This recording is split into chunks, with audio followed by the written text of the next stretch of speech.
Another minute, we'll get started. All right.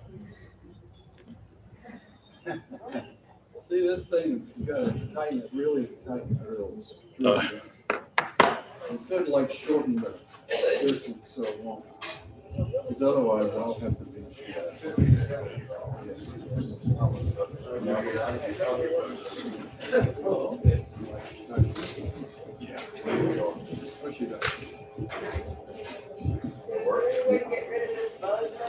That's the. I think we got a bad cord.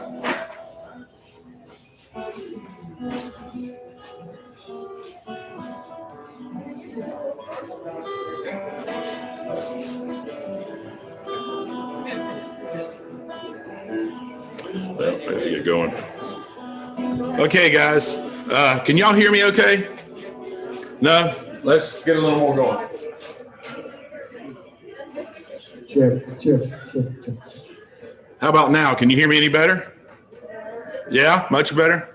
A little bit more? All right. All right, hopefully that does it. Yes? Okay, because we're getting ready to go live online as well. So before we get started, I just want to let everybody know, I know it looks like a press conference up here, but all the stuff we've been doing this past year so that our group can still watch and participate in what's going on. We've gained this online group that this has become their church too. So this is so that we can broadcast live and control Zoom and all of that and Facebook. This is where I'm getting my notes and my message from. This is where you're hearing from, and this is where they're hearing from. So it all serves a purpose. So I'm gonna go live with them now.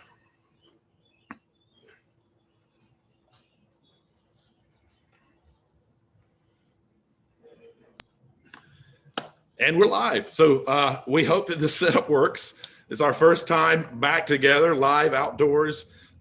This is all new to us, trying to make it all work the way it's supposed to work. So if there's technical difficulties, just bear with us for a second, and we'll do our best to handle them. So first of all, welcome. Really glad. This is so. It's hard to describe the feeling of looking out and seeing every one of these faces rather than a blank wall, which is what I was usually talking towards. It's just nothingness.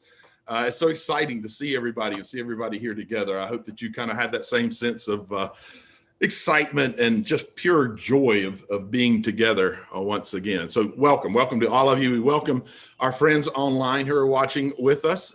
As always, you can go to athinkingchurch.org and find out more about us. We also have links to previous messages, and there's a donate button. If this has become an important part of your life, you can go there and simply click the donate in the top right-hand corner. So today is exciting. We have quite a few guests. We've got Bruce with us.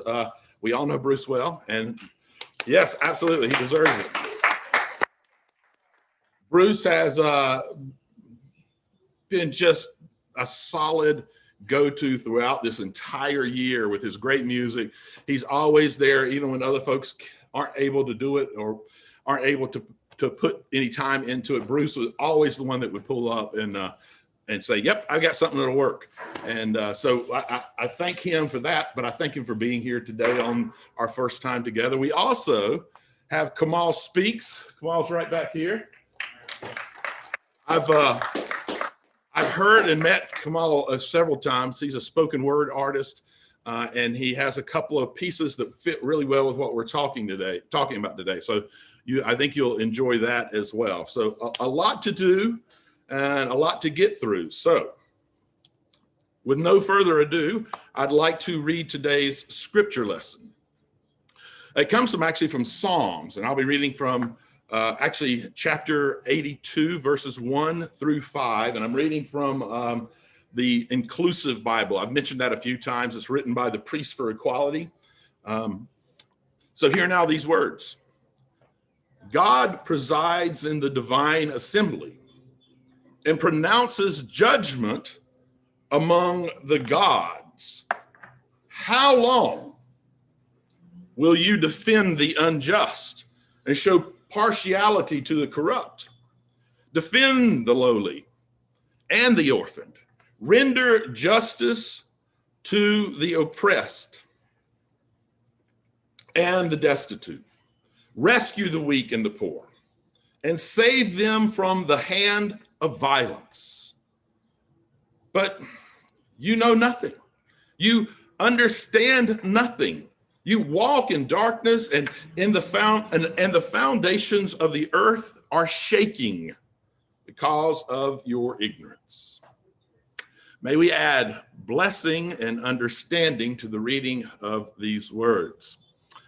We're going to have Bruce do a song for us. There's going to be a little slight rearranging so we can get him on camera and get the online mic closer to him. So give me just a second.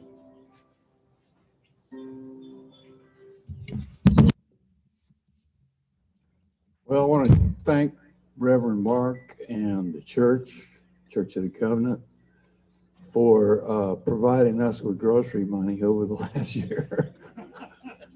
I've been making videos. My wife has been making videos and sending them. We transfer into the church, and they've been playing them. And it's certainly been nice to stay somewhat in touch. But this is really wonderful. You know, I didn't know whether anybody would come out, but it's good to see you, masked or unmasked. I have a mask in my pocket, but I can't wear it while I'm singing. Are we good to go, Mark? You're good to go. Okay, this one is a song called Dr. River.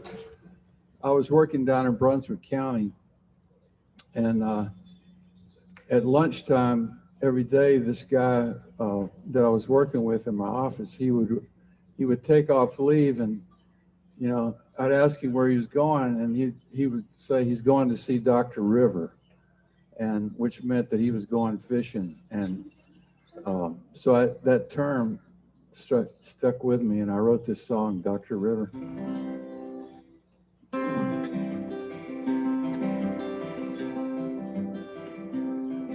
There's a river that runs like a railroad, hauls the freight that we fret far away.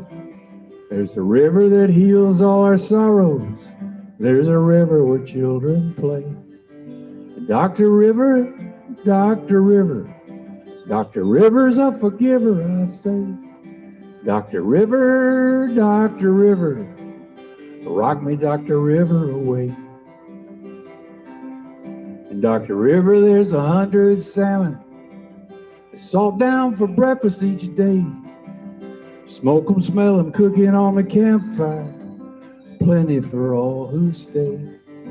Dr. River, Dr. River, Dr. River's a forgiver, I say.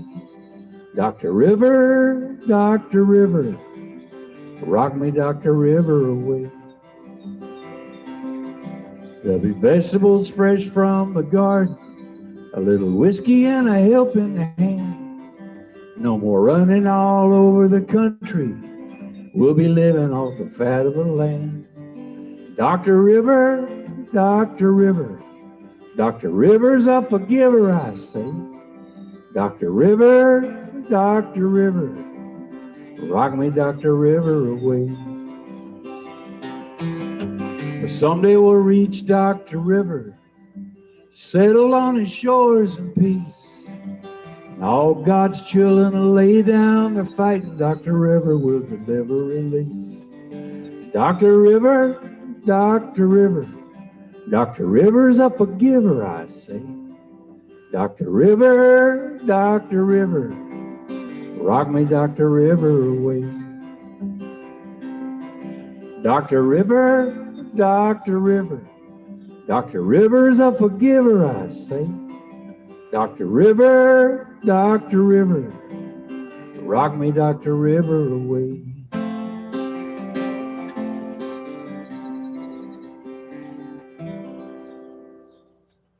Thank you for that, Bruce. Very much. Very much appreciate it. Next, we're going to invite up Kamal Speaks, local spoken word artist. So give us a moment to readjust for him as well. Can I unplug, Mark? Please. It's okay to unplug. Too many hats. Yeah.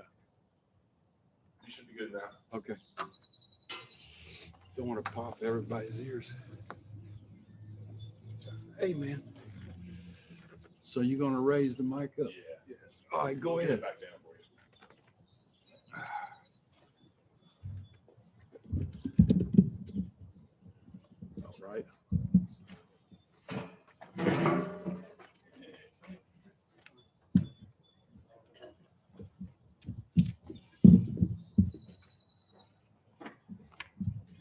Grand Rising. How everybody doing? All right. Let's give this young man a hand, y'all. Let's give him a hand.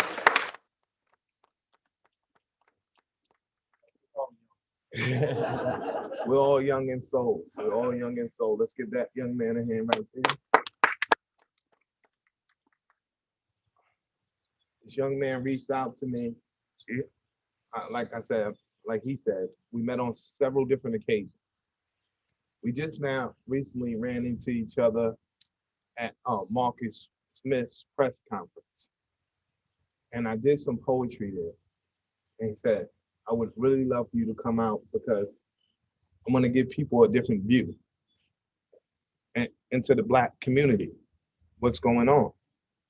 So he asked me to do one poem, but I said, I can't do the one without the other.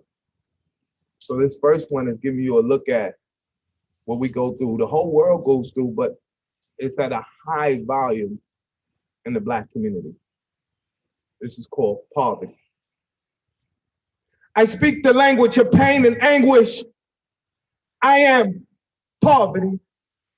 I have a sign that says, can you spare a dime? You laugh at me, but you don't know this life of mine. I am poverty. I don't know if you know this, but they gave me 6 feet before COVID. I am poverty and society's starving me. I'm a military veteran, misguided adolescent. I'm hunger's true essence. I'm an ex-millionaire, a mother without a job who cares. I am poverty. I'm a child at night, afraid of the light, a father who's bothered when his children awaken to heaven eaten. I am poverty. And the funny thing, y'all don't understand the pain I bring. I mess up families, destroy neighborhoods. I'm a curse, the worst, the reverse. Steal from the poor, give to the rich. Robin Hood. I'm under investigation for homicide, the gentle whispers and suicide. I'm a plague on this earth. I'm a genocide. I'm that mama was wrong when she have us all cry. I'm grand larceny, armed robbery. Oh yeah, it's a pleasure to meet y'all. I'm poverty. And that's that first piece.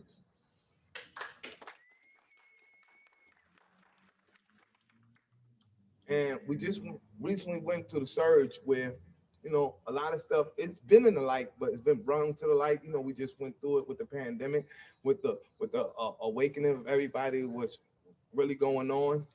And, you know, it was a whole movement, Black Lives Matter, right? And at the end of the day, it was still a lot of people's like, man, all lives matter, blue lives matter, you know. At the end of the day, that brought me to this poem right here. It's called Black Lives Don't Matter. Who represents me? Is it a reality? Is it justice for all or justice for me? Am I wrong because I don't trust my lawyer who has lunch with the district attorney? The same system that's trying to burn me? My situation, they laugh and joke. In the pens, I beat on my chest, brag and boast. It's funny how that slave ship stay afloat. I'm not talking about whips and chains. It's more of a mental thing. White supremacy screaming, we ain't to blame, that y'all killing yourselves. But y'all own social media and everything else, including our wealth. Controlled us with subliminal messages, made us dumb with smartphone, internet, and text messaging. It's the day of the beast. 9/11 tricked us, made us think our enemies was from the Middle East. When in fact, they're from all over. I'm calling for every Black man to be a soldier. I don't give you Muslim, Christian, or Jehovah. Because they got to witness this curse being uplifted. In this land built on lies, got us screaming about our lives and how they matter. Cycles must be broken, traditions must be shattered. In this so-called country of the brave. But it's funny, how's the whole world controlled by a man that originates from a cave? Got us shocked and amazed, the stuff that happens every day. I know about 50 George Floyds from around my way. And we marching for the police to go to jail, for real? We should be protesting for economical change. Stop worshiping diabolical things like whips, chips, sex and a chick. Unity is power, when together, that's rich. It's funny, I never seen a slave shit. Can we own this land? So how can you ever own this man? Feet the same color as sand, hair like wool. We make the rules. We allowed ourselves to be captured. But when we awaken, that will be the rapture. And if you don't believe me, check the credentials. Black lives don't matter. They're essential. And that's that piece, y'all. Thank you. I want to thank you, Kamal, very much. Thank you so much for bringing your word and your artistry and your insight into all of this to us. We really appreciate it. And you know, if you're not awake and thinking at this point, no amount of coffee is going to wake you up after that. I mean, if that doesn't get you going, it's just not going to happen for you today. But again, thank you. Well, thank y'all and thank this young man again.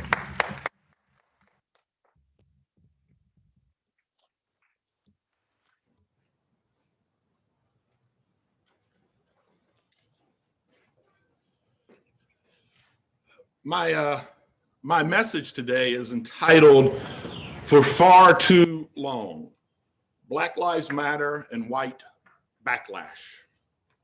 So, as I said, it is so very good to be back together in person here outside on the grounds of the building that holds Presbyterian Church of the Covenant.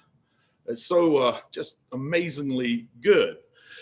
Now, particularly based on previous conversations I've had with a lot of people, many folks might think this would be the perfect time for a message on new life as we gather together during the spring for our first time ever together in over a year. And while it is true that we will be talking about the need for new life, we will be talking about that. We'll be talking about the loss of life and what we need to lose in order to usher in a new era of new life, a new life for all people. So I want to begin by telling you a piece of history about the county in which we reside. Back in 1877, a young black boy, no older than 17 or 18, was accused of the attempted rape of a young white girl, or as the papers reported it, she was accosted by a Negro with evil purposes. Now note that I said accused, not convicted, accused. His name was Eugene Harrison. Within 30 minutes of his being taken into custody, a mob formed and their minds were made up. They were set, their minds were set on lynching him. And as the newspapers put it, the mob included, quote, the best citizens in the Piedmont, Carolina. Let me just pause here and say that these citizens that they are talking about are undoubtedly fairly rich, fairly powerful white folk. And I'd also like to call your attention to this. The paper is calling a mob who wants nothing more than to take the law into their own hands by killing another citizen, another human being who was simply accused, not convicted. The paper is calling them the best citizens. Best citizens. Well, these best citizens swarmed the jail where Harrison was being held, took him from the jail, and from every indication, they took him with little to no resistance, and they lynched him right here in Guilford County. Now, if you go to the Legacy Museum and National Memorial for Peace and Justice in Montgomery, Alabama, you can visit a monument to all of those who were lynched in the U.S. There's a long, dark metal column hanging from the ceiling for each county where someone was lynched in the United States. There are hundreds of columns hundreds of columns. On each one of those columns resides the name of those who have been lynched in that county. And when you get to the Guilford County column, there is one solitary name etched there: Eugene Harrison. Now, I only know about this history because I was approached by members of the Guilford County Remembrance Project, and they're working on getting soil from the place where the mob of best citizens hung Harrison.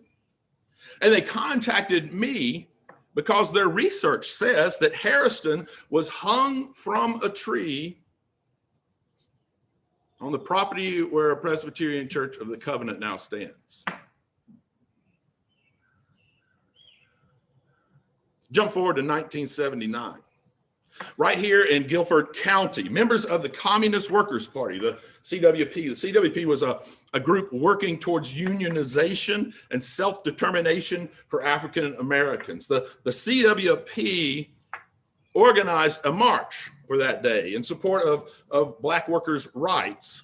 And members of the KKK, a group that unsurprisingly had pretty much major issues with the CWP, they had loaded their trunks of their cars with guns and headed out to the march.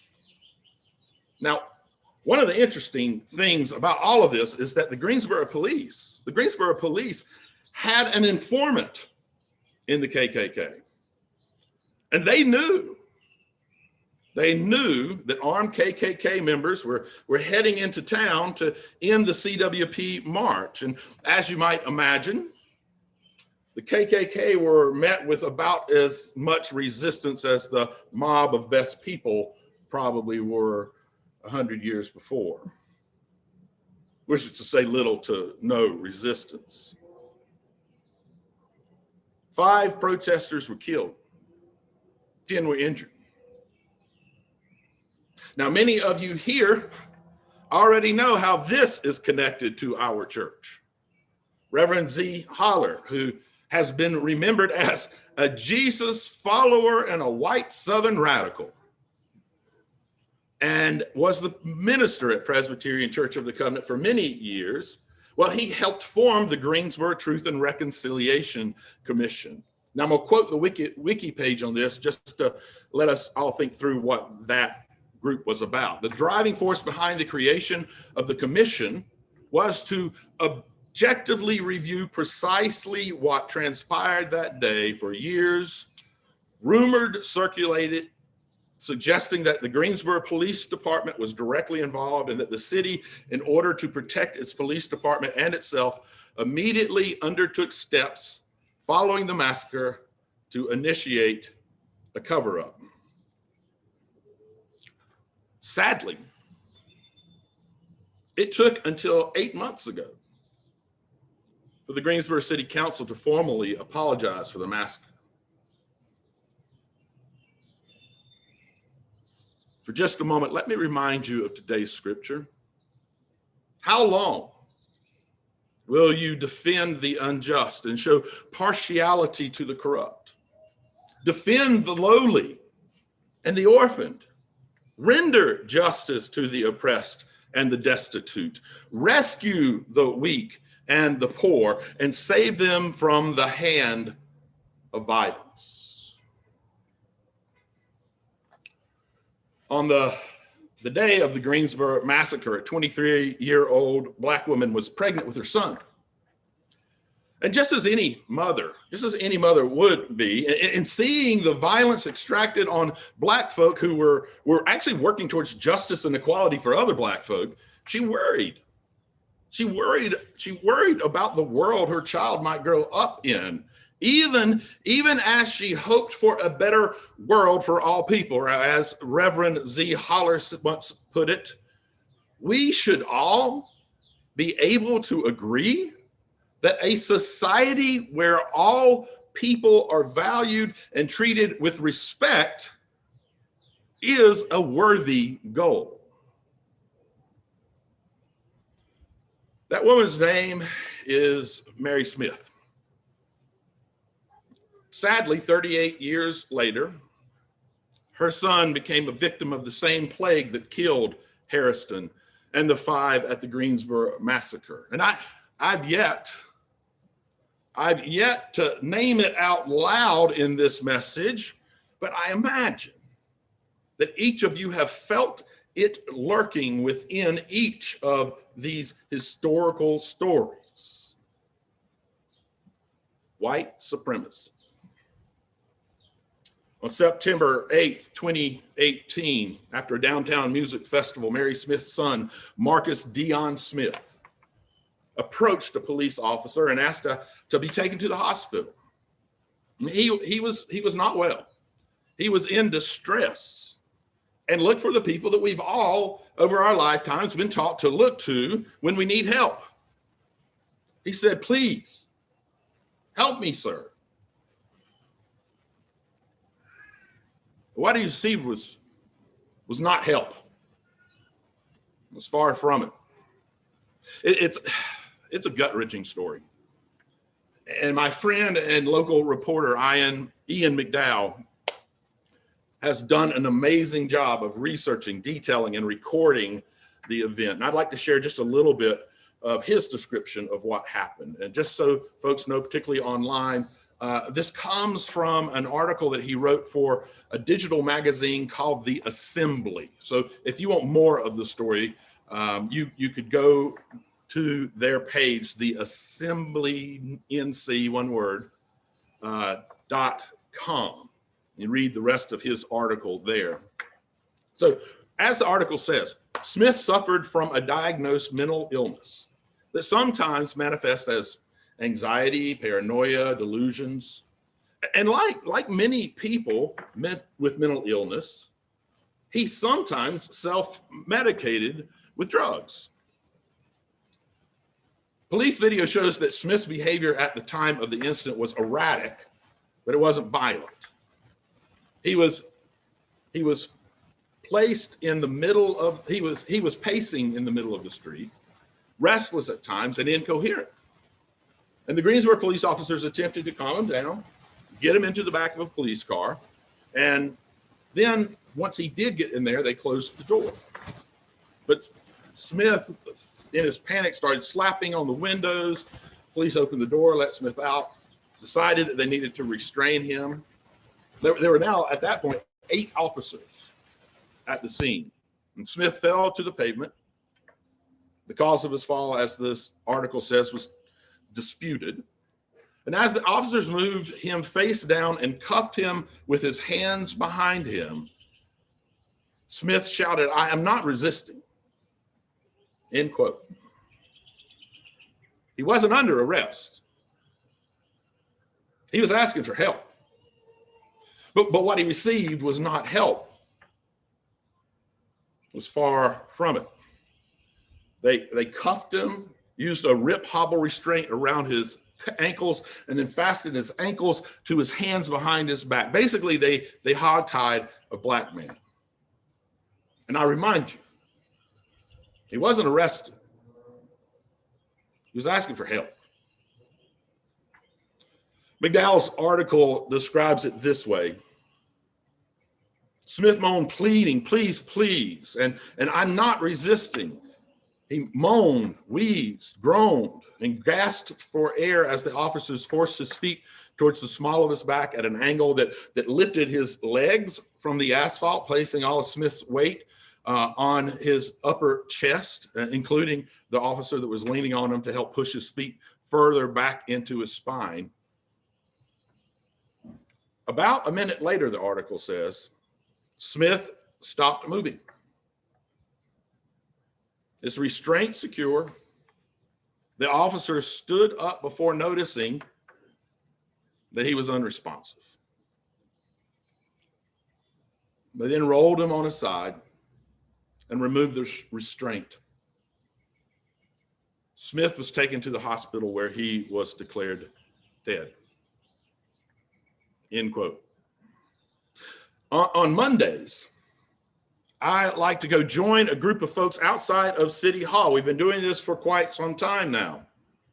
And we peacefully protest the city's refusal to hold officers responsible, as well as their refusal to compensate the Smith family. The city refuses to acknowledge any culpability on the part of the local police and the city. I do it. I do it because I believe that it's the right thing to do. I do it because we must not sit silently by as some lives are looked upon as less than others. I do it because even if our current political and law enforcement systems frequently treat Black lives as if they don't matter, Black lives do matter to me. Let me share once again the words from our scripture today. How long will you defend the unjust and so show partiality to the corrupt? Defend the lowly and the orphan. Render justice to the oppressed and to the destitute. Rescue the weak and the poor and save them from the hand of violence. But you know nothing, and you understand nothing. You walk in darkness, and the foundations of the earth are shaking because of your ignorance.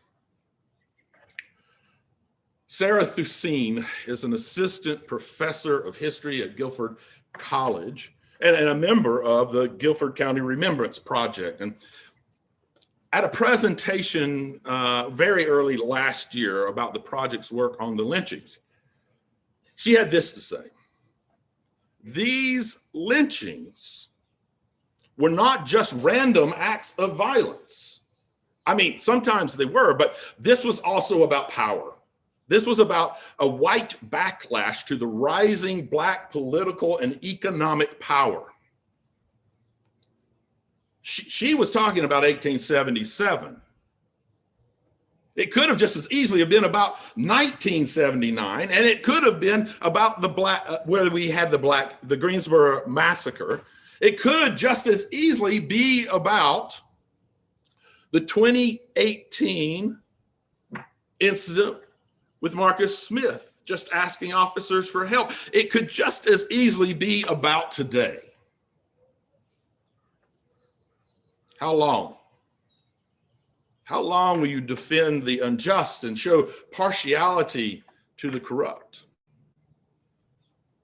As I said on Mondays, I joined that group of folks outside of the City Hall peacefully protesting the city's refusal to hold officers responsible, as well as their refusal to compensate the Smith family. The city refuses to acknowledge any culpability on the part of the local police and city, not unlike the city's unwillingness for over 40 years to admit any responsibility in the Greensboro massacre. Not unlike the papers in 1877 tried to excuse the lynching of a Black kid who had yet to be convicted by saying a bunch of our best citizens thought it was the right thing to do. How long? How long will you defend the unjust and show partiality to the corrupt? We all have allowed powerful people and systems to defend their unjust, their actions that are unjust for far too long. We have allowed them to show partiality to the corrupt for far too long. We must stop being satisfied with slowly moving in the right direction, because it's allowed our best citizens to treat people of color as if their lives somehow matter less than everybody else's. We've allowed that for far too long. Now, clearly, this congregation's timeline overlaps at points with the timeline of this city's mistreatment, devaluing, and taking of Black lives. We tend to find ourselves as part of the side that asks the question, how long will you defend the unjust and the corrupt?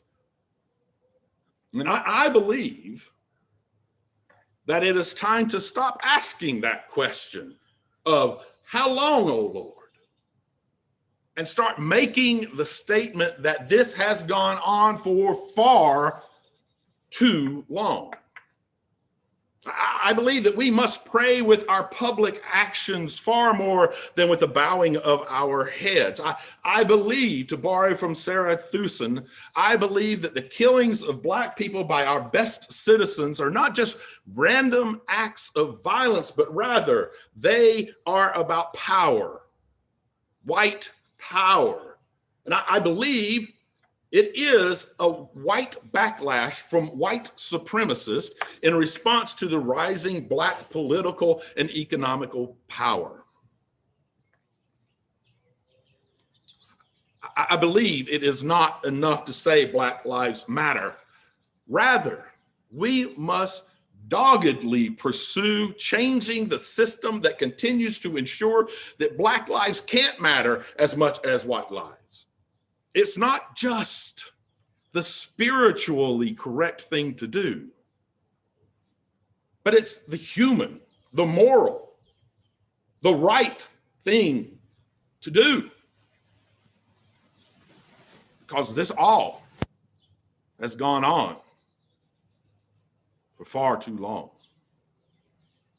Amen. Bruce, we'd love it if you'd come up and give us another song, sir.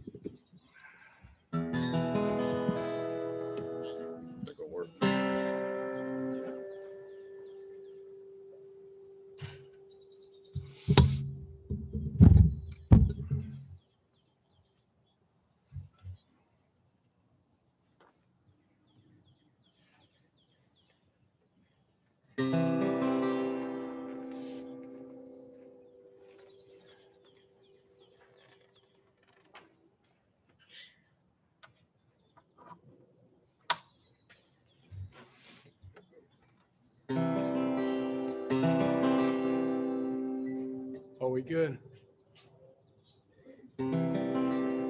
This is a love song for a man who's far away from home and thinking about his daughter, whose name is Rosalita. Is that good on the guitar?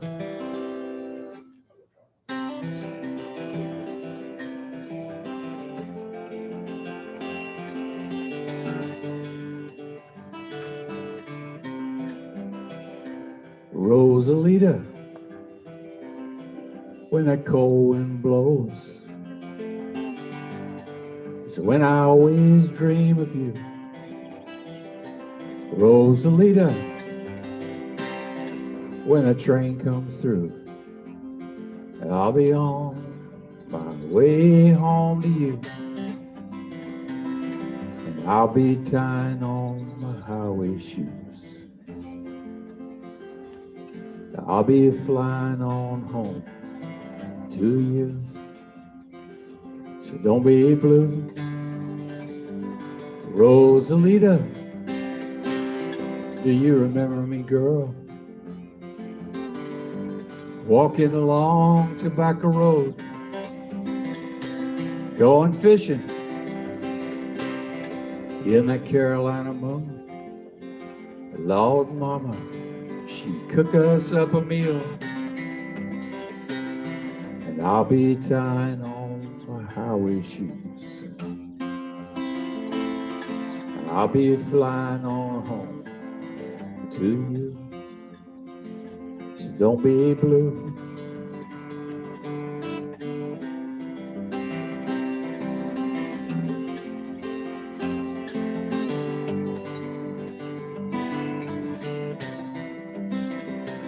Rosalita,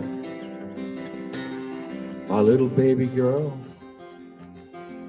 Tell mama daddy's coming home. Rosalita, my little baby girl, I ain't never more gonna roam.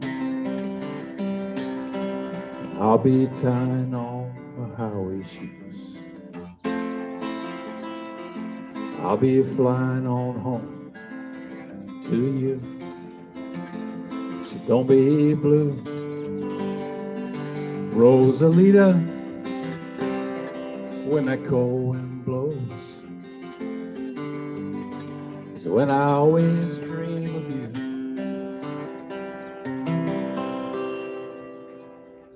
Thank you, Bruce, so much. Thank you all. Thank you so much. Quick adjustment here. I'll get through this a second. Wearing too many hats. He's a couple more. Wearing too many hats, aren't I? Let me get that for you. You're good there.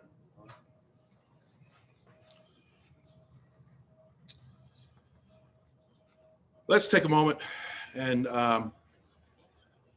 have a more internal experience right now. If you'd like, it can just be pure meditation. If you prefer, as I speak these words, feel free to grab a thought or a word that means something to you and meditate on that for a bit. Or as I pray, you can follow with me. However that works best for you. For me, when I do it, I'm usually thinking of the words and repeating them in my head. So whatever is best for you is lovely. So let's bow our heads. Good and gracious God, it is easy to get so caught up in the business and troubles of our own lives that we forget we are called to be transformers for justice in this world. There's so much pain, so much loneliness, so much sickness, so much loss, so much injustice in this world that it can sometimes just seem like it's just the way things are. Let us never forget that creation contains the possibility of heaven on earth, a fellowship of humanity. Let us never forget that the teachings of Jesus, as well as the teachings of so many other great spiritual leaders, can lead us to a world where suffering is greatly reduced. Until that time, teach us not only to confront injustice, but to comfort those who suffer and to be open to receiving comfort when we are the ones suffering. Amen. I do want to thank each of you for being here together today. It's been a wonderful experience. Next week, as we do this, just keep in mind, watch the weather. We'll send out on Saturday if there's going to be any changes. If the weather is going to be extreme in some way, we'll just go back to the online broadcast for now. But as long as the weather's good, we'll be meeting outdoors, at least for the month, and possibly much longer. We'll just see how it all goes. But thank you for being here. I am now going to try to remember my blessing that I haven't given in over a year and did not think about until just a second ago when Bruce was playing. So let's see if I can get this. May God bless and keep you. May you find peace in the love of Jesus the Christ. May the Spirit move you as the Spirit will. Nailed it. Thank you all for being here.